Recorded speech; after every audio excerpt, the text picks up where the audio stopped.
हाँ, राष्ट्रीय परिषद की बैठक है।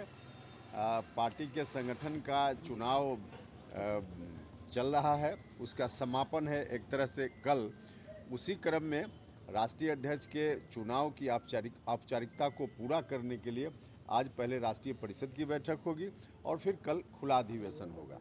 मुद्दे क्या रहेंगे सर? कहा ना हमने कि पार्टी के संगठन का जो चुनाव चल रहा था, प्राथमिक इकाई से लेकर राष्ट्रीय स्तर तक का जो चुनाव होता है, उसके लिए पार्टी के संविधान में कुछ औपचारिकताएं निर्धारित की गई हैं। उसी क्रम में राष्ट्रीय अध्यक्ष के चुनाव पर मुहर लगाने के लिए आज राष्ट्रीय परिषद की बैठक है और कल ओपन सेशन है। उसके माध्यम से पार्टी के संगठन के चुनाव की सारी औपचारिकताएं पूरी की जा रही है। नेशनल एजेंडे के कौन मुद्दे 24 को लेकर के क्या 24 को लेकर के क्या?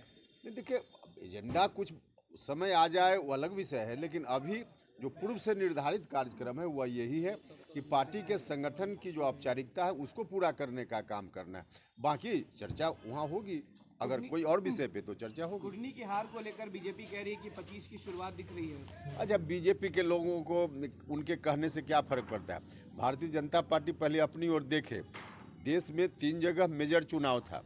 एक था एमसीडी दिल्ली, एक गुजरात का चुनाव, हिमाचल का चुनाव, और उसमें 3 में से 2 जगह हार गए हैं, सिर्फ 1 जगह जीते हैं।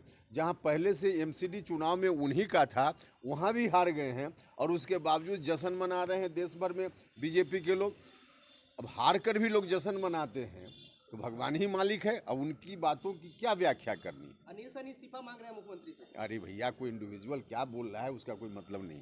चलिए, जदयू को यह पार्टी ही नहीं बची। नहीं, इस तरह की टिप्पणियों पर हम कोई प्रतिक्रिया नहीं देते हैं, ये गरिमा के अनुकूल नहीं। जदयू के कई विधायक और बीजेपी आरोप लगा रहा है कि जदयू के कई विधायक बीजेपी के संपर्क में हैं।